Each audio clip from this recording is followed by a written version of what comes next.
अस्सलाम वालेकुम। 9 मई का फर्स्ट फ्लैग ऑपरेशन यकीनन हम सबके लिए यौम ज़िया है। बहुत से ऐसे लोग हैं जिन्हें आप और मैं दिलो जान से चाहते हैं और हमें प्यारे हैं, पर वो आज कई माह गुजर जाने के बाद भी हमारी नजरों से ओझल हैं और हम आज तक उनकी एक झलक तक नहीं देख सके।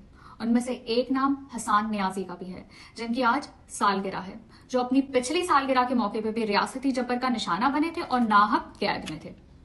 माँ बाप का लाडला, बहनों का मान, बीवी का गरूर, एक बेहतरीन दोस्त और गमगुसार, कौम का ये बहादुर बेटा, खान का ये सिपाही, तहरीक हकीकी आजादी का जोशीला कारकुन और आने वाली नस्लों का ये बहादुर लीडर नाहक कई महीनों से पाबंद सलासिल है।